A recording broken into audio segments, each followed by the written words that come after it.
Mabuhay!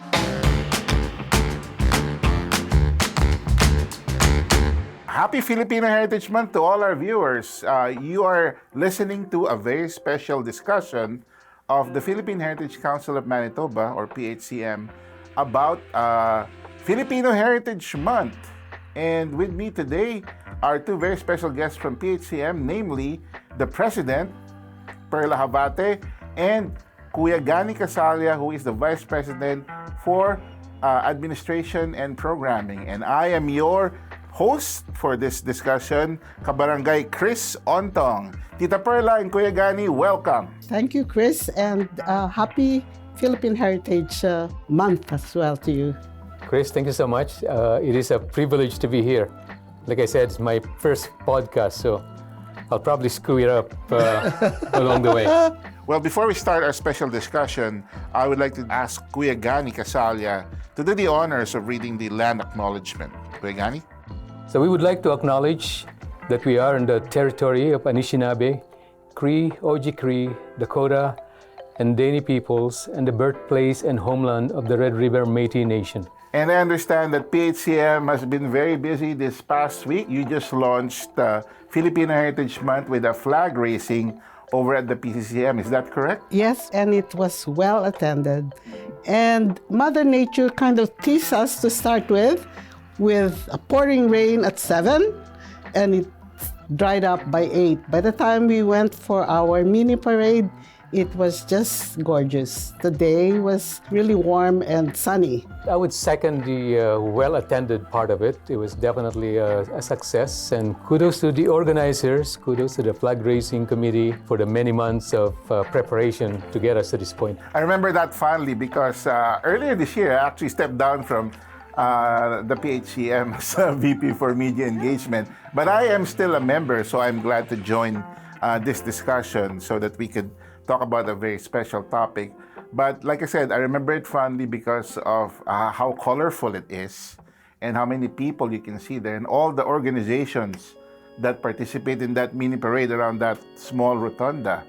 And also the visiting dignitaries, elected officials, sponsors. So it's like a who's who. Isn't Yes. that right, Tita Perla?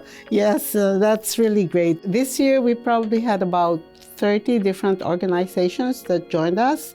We also had a lot of our sponsors come. So they were part of the raising of the flag along with our government officials. We were led by the Ati-Atihan band. And what other special features did we have? Our little ones, kinder and grade 1, they led the O Canada and Lupang Hinirang. That's really beautiful. And you're right, that's the first time that this happened from Meadows West School. So It's a bilingual program. thanks to them for doing that. And that ties in with our topic for this Exactly. discussion, right? So that's a good springboard. Let me just ask, because whenever we have a gathering like that, whenever we have a celebration, another highlight is the food. And what was the food that was served during the fellowship? I think the food is sort of a unexpected type, right? It's our usual pancit with pandesal and lumpia. Definitely, there's a lot of them because we have extras. Considering the hall was really full with people. You can't go wrong with the pancit. It's a trademark. That's good. And for our non-Filipino listeners, when we say lumpia, that is actually the Filipino spring rolls that are filled with ground pork. Egg rolls. Egg rolls, sorry. Yeah, because the spring rolls is made out of veggies. There you go. Egg rolls I is made out. stand corrected. Okay. I sit corrected, actually, because I'm sitting down. And then when we say pancit, it's actually the chow mein, which is Our version. Our version of chow mein, of course, yes. which is Chinese, right? So it's stir-fried rice noodles with chicken flakes and vegetables. So that's the recipe right there, folks. So I don't want to go into the details. Okay. But let me just go back, Kuya Gani and Tita Perla, to our topic for tonight because we hinted at it earlier because you mentioned there was a first that happened during the opening ceremonies. We were joined by choir of children from Yes. one of the schools, right? But just to let our viewers know, because I'm referring to Tita Perla and Kuya Gani, that is a sign of respect in the Filipino community for somebody who's like more senior than a person. So Tita means auntie, and Kuya is elder brother. So even though we're not related, out of respect, I refer to Tita Perla, or Perla Javate as Tita Perla, and Gani Casalla as Kuya Gani. Now, let's move on to the actual topic, because so earlier you mentioned that there was a first that happened during the opening ceremony at the PCCM where the flags were raised. And now that brings us to the theme for this year of Filipino Heritage Month, which is in Filipino, Bayanihan, Pamana sa Kabataan. But I'm gonna let Tita Perla translate that in English. Or Kuya Gani, you can translate that into English for our North American viewers. Well, Bayanihan, if you read what it means, it basically means communal unity, which is helping others without expecting anything in return. So I guess we were brought up in the Philippines that's how we should be dealing with, when we offer help to other people, that we shouldn't be expecting anything. And that when we help as a group. You could help as an individual as well. But that's pretty much how we would like, and we have been brought up, to those of us who immigrated here to Canada. And that's what we would like share and pass along to our younger generations. And Tita Perla, do you want to add why that was selected for this year? We really worked hard in coming up with a theme that is relevant to our present time. We are now having our probably fourth and fifth generation of Filipinos. So more and more young people born here and growing up. So it's important for us to, sort of make alive the values that we have that are important. And, presently, our society is so geared on individual undertakings. People tend to be just individualistic. And it's understandable. We are affluent society, so we can afford to be on our own. Now, we come from a third world country where the way we were able to survive and to improve our lives is by helping each other. The value of Bayanihan. We're here, but that value is still very important because it's something that we can carry on everywhere, in your workplace, in our lives. And so we thought we would concentrate on having this value of Bayanihan be put in the forefront to make our young people aware of what it is all about. They experience it in many ways. I'm pretty sure parents tag them along when they go for parties and when they go for wakes for funerals. They see that in action, but there's probably not enough explanation to them as to what is behind what is going on. So by concentrating on Bayanihan now, just the word Bayanihan, for them to get used to it, and let that curiosity be triggered a little bit, so that way they'll understand it more. I like that, and I appreciate how Kuya Gani defined what Bayanihan means in English, which, as you said, it's communal unity, and you also explained that has to do something with cooperation, helping each other. And Tita Perla, you also emphasized why there's a need to remember this particular Filipino custom or practice of practicing Bayanihan, because it's ingrained in our culture, it's ingrained in our history. So when you Google, this is something I tried, what would happen if you Google Bayanihan? And the first thing that would show up, especially in terms of images, would be like people holding up a house and they're probably going somewhere else.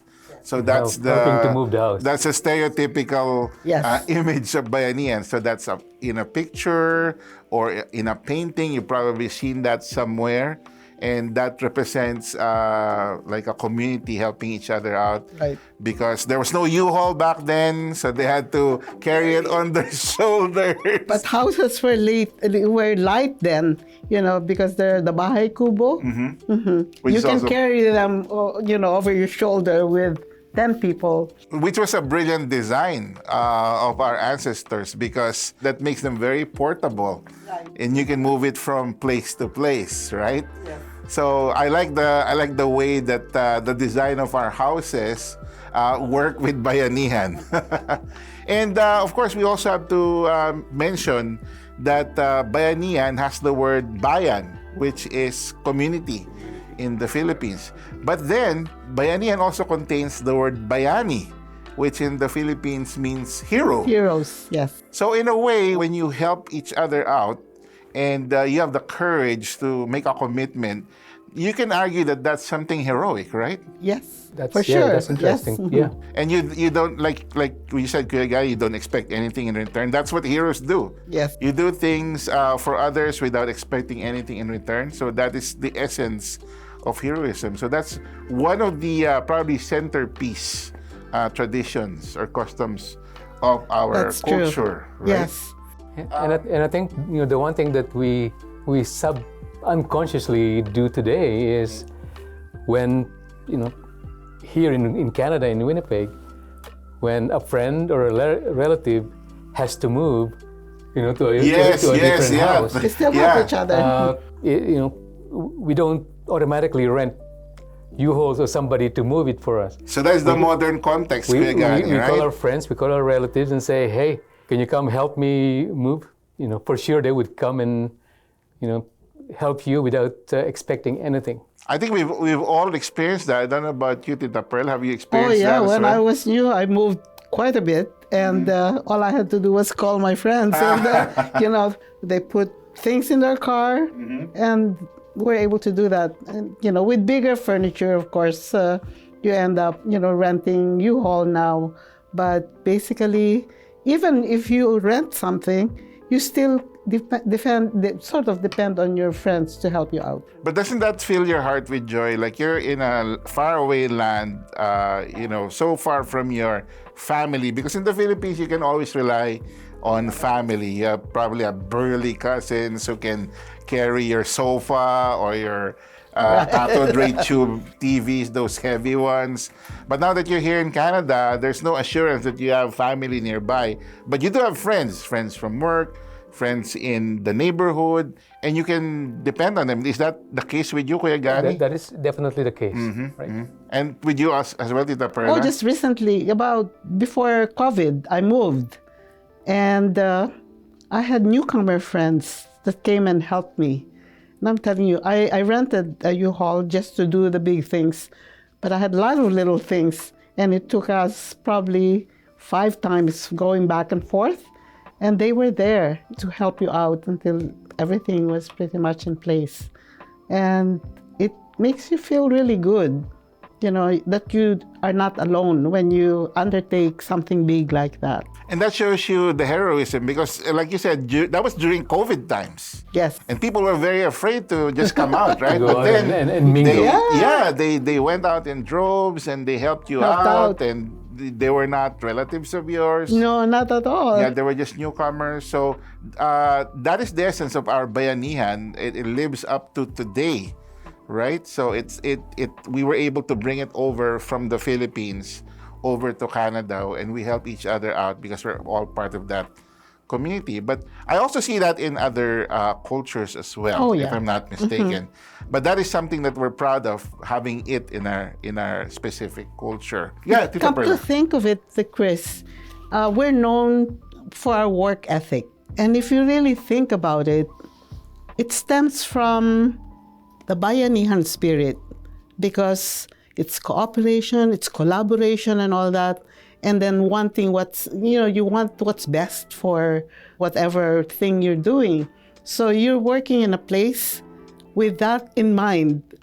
And so sometimes you don't count your hours, you don't even mind doing extra work when need to, because you just want a project accomplished. And the Bayanihan spirit, you can take it in all different aspects of life, and it helps you. It's very helpful. And that's why we want to pass it along to the next generation, because it's so important and it's essential to a community, especially if you want to move forward. And I don't want to forget that there's a very good example of Bayanihan. The one that we're having right now, Filipino Heritage Month, wherein PHCM is the lead organization for it. It's actually a collaborative effort among many different organizations. Maybe you can tell us more about that, Tita Perla and Kuya Gani. When Philippine Heritage Council was conceived, it was with the thought of bringing together all different organizations working toward a common goal. And what better goal can we have than working towards the promotion, maintenance, and preservation of our culture? And so true enough, as soon as the word got out, we had a lot of organizations that became members. The way we operate, we invite them, we coordinate the efforts, but then we allow them to do things independently. It's just helping them out, carry whatever project they choose to, because they're given the choice of what event they'd like to look after. And you know what? It just works beautifully. Especially this year, I can feel the vibrancy of these different organizations, their willingness to help out, and with joy. And that's the thing, that's the secret of this whole thing. Be part of Philippine Heritage, and you can have fun, and at the same time, working towards a goal that is very meaningful, because it's not just for us, the present time, but for generations to come. And I like that you pointed out that they're not participating out of obligation, but they're participating because they like to. It's a joy for them to join the celebration. Anything to add, Kuya Gani? Yeah, just to echo, I try not to call Pearl Tita Pearl. Okay. Because I'm almost as old as she is. That would be for another discussion about age. Old age. That's good. But in the same context of, this year, having Bayanihan as the theme, I think we subconsciously have that in our head, and we have kind of used that as sort of our motivation, during preparation for the Heritage Month, during, participating in events. And we do it without being self-centered. We do it for the community. We don't do it for ourselves. And we do it for not just Filipino community, but also for the rest of the community in Manitoba, who's sometimes get lucky enough to see and observe what we're doing. Right? So I think that's, it gives us a lot of pride when we see that the events we have are successful. Like Pearl said, it's because of the different organizations that have joined the event, and it's not and I hope Pearl doesn't take this the wrong way.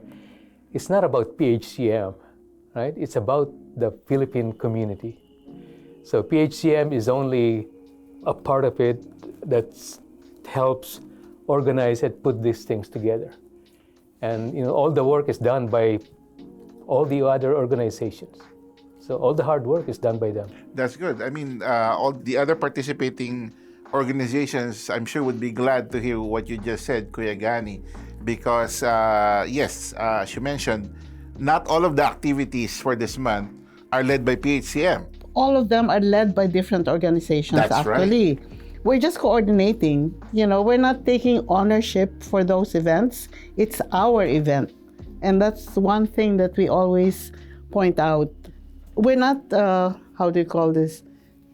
People usually sometimes ask why we don't have... You're not trying to own it, right? Yeah, like, how do you call that again? Like an umbrella organization. Yeah. We exist particularly just to maintain, preserve, and promote our culture. Okay, for that reason, we come together because individually they do things on their own. But what we would like is to bring them together, and you need somebody to facilitate that. And that's the role of PHCM. We also make sure that there's enough help financially to run those events. That's our role. So in a way, we enable them to do things. And then for skills on achieving their goals, we also assist them with that. And that is the essence of Bayanihan, because you have different organizations but moving as one. And it's all for the community, celebrating our culture and heritage. And probably at the top of my head, from my previous experience with PHCM, I can name a couple of organizations that are always participating here. One would be FMASI, Filipino Music and Arts Association of Canada Incorporated. Another one would be MAFTI, Manitoba Association of Filipino Teachers Incorporated. Quezonian. The Quezon. The big one. QPAM, Quezon Province Association of Manitoba. You have Quezon is a province in the Philippines. Another one would be PCCM, right? Yes. Philippine Canadian Center of Manitoba. Anything that you would like to add? Magdaragat. Magdaragat, of course, the performing troupe, the well-known performing troupe. And even our religious group. You know, we have the celebration of faith that is led by the United, what's a group of pastor, you know, but it's an association, yeah, interfaith, yes, and there's about 30 different religious denominations that are part of that interfaith organization. So it's a multi-sectoral group. It is. Isn't that it correct? is. Okay. It's not just secular groups, but you also have religious organizations which are part of it. So it's a lot of organizations moving together with the common goal of celebrating Filipino culture. So that also serves like a role model, don't you agree, for our younger generation to see that we're all united in celebrating our culture and heritage. So role models are important for our youth. But we're still faced with the challenge of involving our young people. And that's why we decided to have this theme, because we still are operating as separate generations. And we want to be able to bridge that gap so that there's more understanding and there's common effort being put by intergenerational and not just, oh, this is for the adults, this is for the young ones. You know, but there has to be more of that effort of bringing them to the things that we do culturally so that growing up, they have that pride in their identity as Filipino Canadians. I like that you brought that up, Tita Perla, because definitely there are barriers towards promoting or passing along this concept of Bayanihan. Like you said, there's that gap between the generations, which is not unique to us. Like Yes. in every culture, there's always that generational gap between the boomer generation, the baby boomers, the Gen X, Gen Y, Gen Z, millennial, and so forth. So there's always that challenge. But for example, like in our own community, we do have PHCM, we have all those other organizations that we mentioned earlier. But then we also have these new ones which are led by the younger generation, like Cultivation Festival, FAMD, Food, Arts, Music, and Dance. So they're also doing their own thing, but they are also celebrating all those different aspects of Filipino culture, which is FAMD, Food, Arts, Music, and Dance, like I said. And also, if you look at the Manitoba Filipino Business Council, all of them are from the younger generation. They even have a dream for our community, having a district composed of all the different... a Filipino district, isn't that right? A Filipino district. Isn't that beautiful? And they're moving forward to it. It's really exciting, and it's the work of the young people. But hopefully, eventually, it will be a collaborative work of the different generations, involving the older ones also. It's true that districts is for the younger generations and for the generations to come. But we still can help each other to do that. Right, and then just to characterize the this older generation and then the younger generation in our community, because we're a migrant community. So the older generation are mostly the first generation immigrants, right? Like myself, so I belong to that older community. But the younger generation are the ones who grew up here, or the 1.5, as they call themselves. Like they came here. They weren't born here, Little but they ones. came here. They were kids. young, very young, but then they were molded by Canadian values, right? So it's very different from Philippines. So it's a combination Right. of Filipino and Canadian values.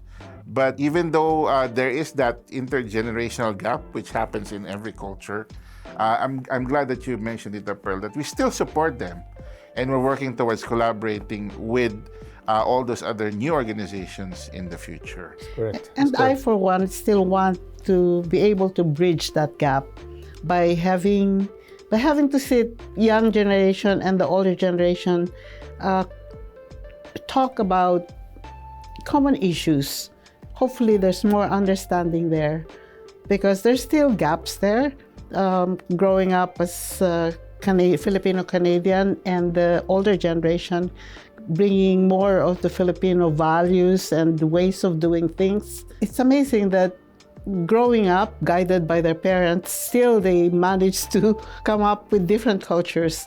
And young people sometimes have to adjust to this bicultural nature of them.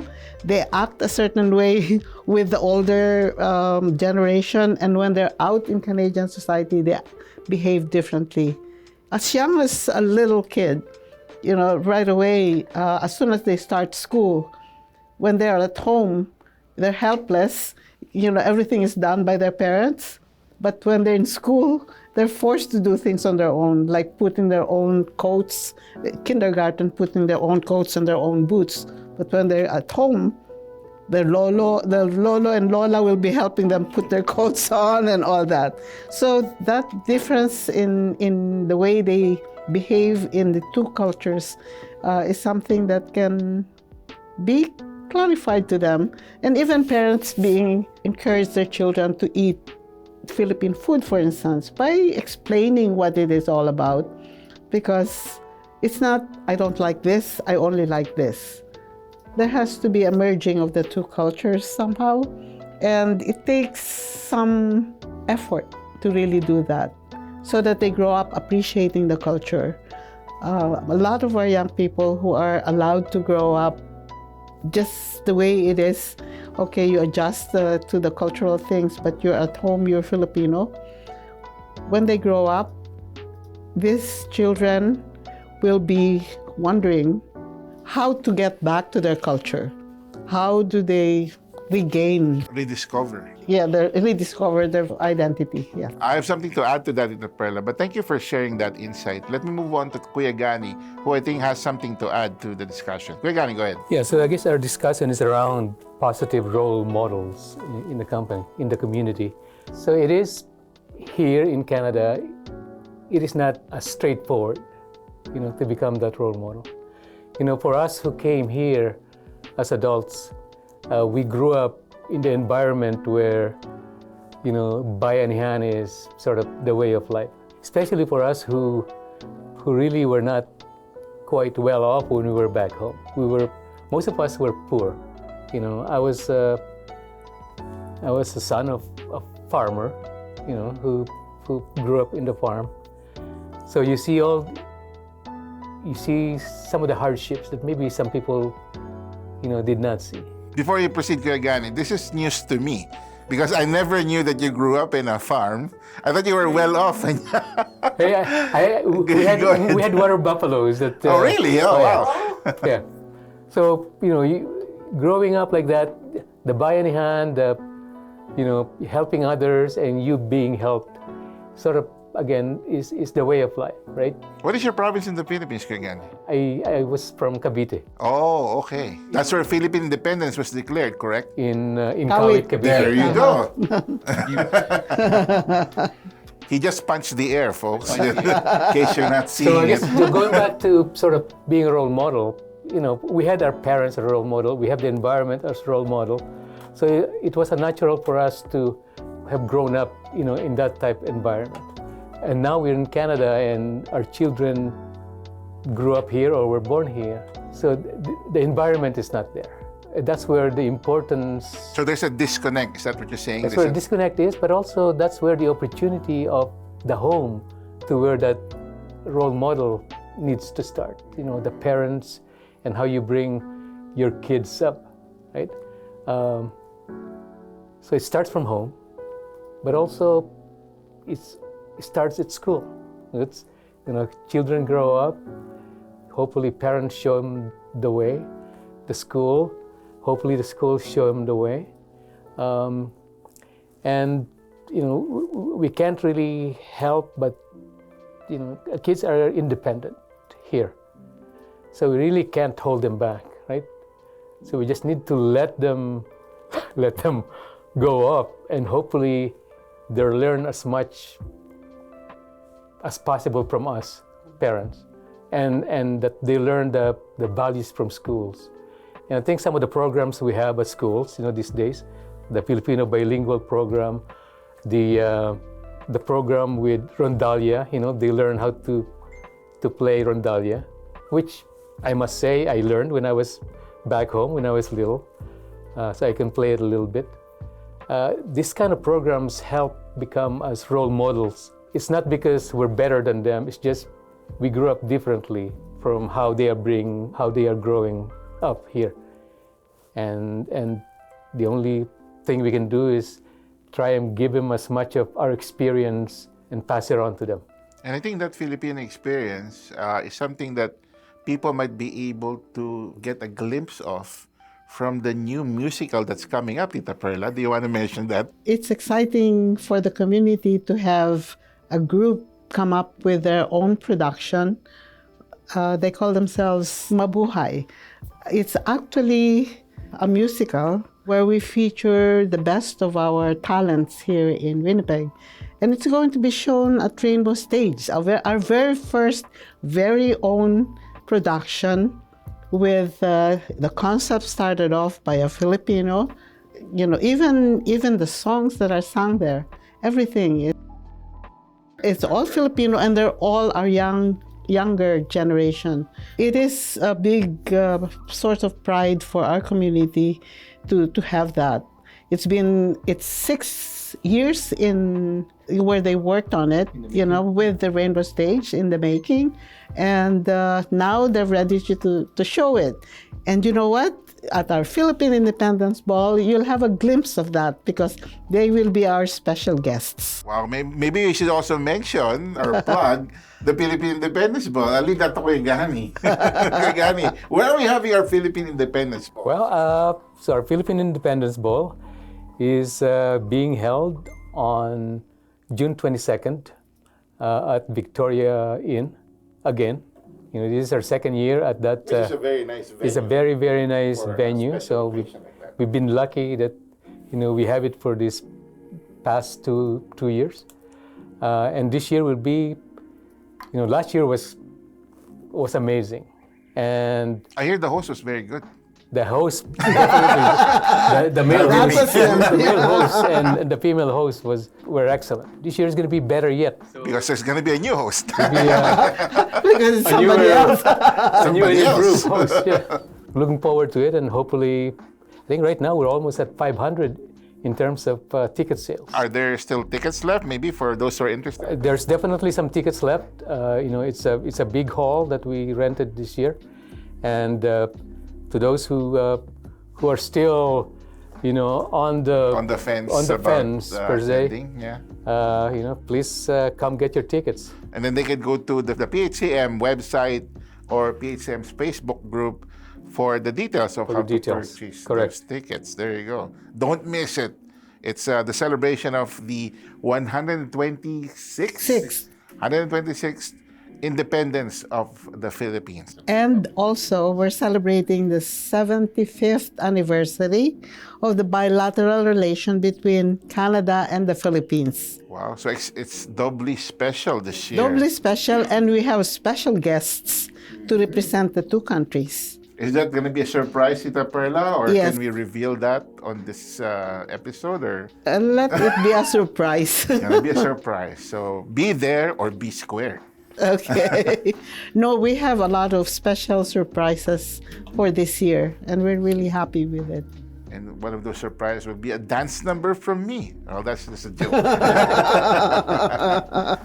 I like it that you brought up this bilingual program of MAFTI, which is a member organization of PHCM, because that's one way of rediscovering our culture and heritage, going back to our language, don't you think? I'm really very happy that we're starting with a bilingual program, and it looks like it is sustainable. It's not like we're doing it for the first time. In the 80s, there was an attempt to do it. There were courses being taught in school in Filipino, but still at that time, people were not ready to embrace the fact that it is important for us to preserve our culture. We tended to think the colonial mentality that we're here in Canada, why do we have to teach our children Filipino? Because they need to speak English right away. So with that mentality, attempts to have programs to help out maintain our culture didn't work out very well.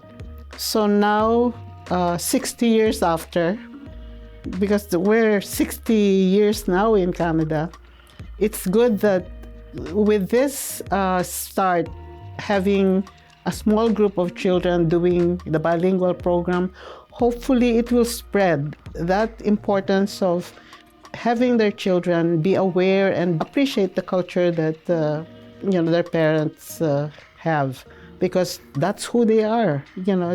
It's actually the essence of their existence, and so for them to enjoy that as a young child, they can carry that when they grow older. Now, I appreciate that history lesson because I wasn't familiar that there was an earlier attempt to do that in the schools.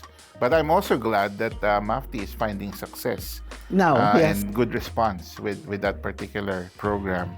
And so we're talking here about education and awareness of our culture. But I think also this is just my opinion, maybe the reason why it didn't take off back then was there was also no interest or little interest in the community. And over the years, because of probably mass media, now we are represented in mass media. There are so many Filipinos in all types of media, and even in our government, we have Malaya Marcelino, we have Jeline de la Cruz, who are part of the government, and then we also have different Hollywood personalities who are Filipino or have a mixed heritage. Not counting myself, And there's 100,000 Filipinos, over 100,000 Filipinos now. In Manitoba? Here in Manitoba alone. And Filipino is the second most used language here in Manitoba. So there's more, the comfort level of children and youth is really much better, because wherever they go, they see Filipinos and they see that they're accepted. So that alone is a good motivation for them to start appreciating who they are. Yes, I like those stats. So I guess you can say that we have saturated the consciousness, at least here in Manitoba, because you can see many, especially when you go to the mall. That was my experience when I came over here. I thought I walked back into the Philippines. In the mall, there's lots of Filipinos. You're in Mall of Asia. Yeah, I was back in SM or somewhere in the Philippines. And then when you go to a place not that I'm plugging them, but Seafood City, which is a familiar go-to place of Filipinos in North America. When you walk in there, everybody's Filipino. Suddenly you just talk in Filipino and it feels like you're back in the Philippines. So now there's that interest from the younger generation of trying to rediscover their roots, probably. And even in CBC, there's a Yeah. there's a podcast there from Jim Agapito, I believe. Yeah, Jim Agapito, Rediscovering and we do have Filipino. one person who is with CBC, Joanne Roberts. Joanne Well, actually, Roberts. Joanne Roberts is with City News now. And there's another one. There's one more. Oh, there's one more. Oh, Faith Fundal would be that one. Faith Hondal is one. There's another lady. There's another lady. Okay. Yeah, there's another lady. Yes. That's, Yeah. news to me. And then behind the scene at CBC, Oh, yeah, we yeah. do have I know Marjorie Dawes. Marjorie Dawes. But she was like, And Ruby. she was there like not way Ruby. before. Okay. In all aspects of life here in Manitoba, we are already there. That just goes to show you that we are part of the fabric. We're part of the fabric, and we're here to stay. Manitoba, As I yeah. say, we are And that's here not to a stay. threat. That's just like that's an assurance that we're here to enrich the culture, like we did with the cuisine. Cuisine, correct. So we've talked a lot about the different aspects of this month's theme of Filipino Heritage Month, pamana, bayanihan, pamana sa kabataan or community spirit, our legacy To our youth. To our youth. Why am I so poor in Filipino? Maybe because I'm very Canadian now. We talked about all the different aspects. Like I said, we defined bayanihan. We also discussed why it's important to pass it along to our younger generation. And we also identified what the issues are or what the barriers are towards this particular objective. What are the challenges? And what we are doing right now. So there are programs that are ongoing which didn't succeed before, but it's having a lot of success right now, like the ones being done by MAFTI. So now, as we look forward to the other celebrations for the rest of the month of June, I would like to wrap up our discussion and then leave some of the other topics for our next discussion. But let me start off with Kuya Gani. Kuya Gani, what would be what kind of last thought would you leave our listeners for this particular discussion? Go ahead, sir. So I think we definitely have been successful in planning this year's heritage, but there's also a lot of opportunities for us. You know, the Bayanihan theme is something that came up from our earlier discussion with the PHCM organizations, which worked out really, really well, I believe. And I think it is something that, you know, we cannot forget for in the future. I think Bayanihan should always be part of future themes, maybe not the word, but, you know, the philosophy or the principle of it. Because I think that if you use that word somewhere in the future, I think it'll help us, you know, have that spirit, a persistent reminder. in our head that, hey, you know, we got to work together to make this successful and involve the youth. You know, we cannot stop. You know, there's going to be failures and challenges, but we need to keep getting them involved, either, you know, social media or programs at schools, or, you know, making them part of the events, because our events need to be able to relate to the youth. We cannot focus on our generation. You know, we cannot create events that will make our generation happy, because that's not what it's all about, right? We need to make and have events that relate to them, and we can only have that by making them part of the event planning and organizing and all that. In a few years, we won't be around, and we need them to carry on this legacy. So thank you. Thank you to you, Multicultural. This has been an experience for me. I look forward to, you know, future discussions in this topic or similar topics. And again, I invite the community to see and experience all the events that we have in the rest of June. So thank you. And thank you as well, Kuya Gani, for wrapping that up, for summarizing that we do have challenges in this particular objective of passing along our legacy of Bayanihan. But we have to, like you said, we have to continue with the effort, and to do that, we have to make sure that our activities are relevant and resonate with the younger generation. I totally agree with that. And now we move on to Tita Perla Javate. Tita Perla. I'm really pleased with having this opportunity to have a podcast start off. I remember having had the podcast during COVID, but the relationship we have with you Multicultural is opening a door for us to continuously use this as a channel to hopefully educate and orient our community, not just the young people, but also our older generation, so that that missing piece of the communication between the two generations can be partially bridged by having podcasts like this, where we discuss important issues. So this becomes a really important and very significant addition to what we're doing now. And thank you so much for this opportunity. And for you, we're so excited for you, Manitoba. And I think it's open to all different cultures.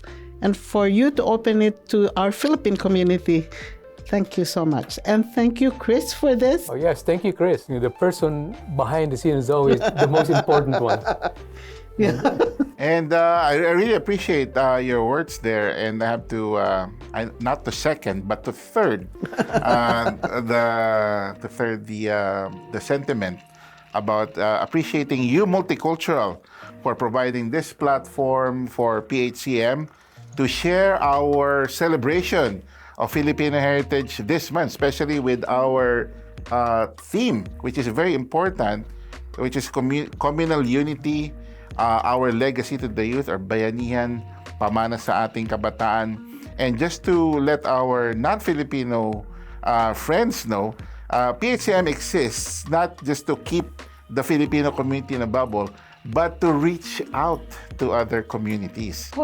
Mention about the multicultural picnic in the park. There you go, Tita Perla. Go ahead, you can do the honors. Okay, as a wind-up event, we have this picnic in the park for newcomers and for our multicultural communities. It's going to be held at the Sinubuan Park on June the 29th. This is a free event. There'll be food, there'll be entertainment, there'll be workshops, there'll be games. So I'm telling you, it's going to be a fun time to be with us. It starts at 12 until 4. So you're all welcome. It's free for everyone. And that is proof of what I was saying, that PHCM actually reaches out to the multicultural community of Manitoba. And we would like to welcome you in that event at the end of the month. All the events, actually. All the events, like are free. Tita Perla said.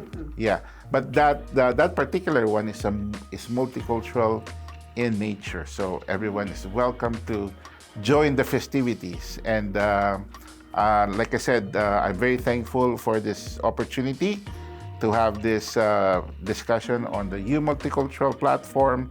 This has been your kabarangay Chris Ontong of barangaycanada.com, saying goodbye for now, saying farewell for now, and Happy Filipino Heritage Month. Paalam.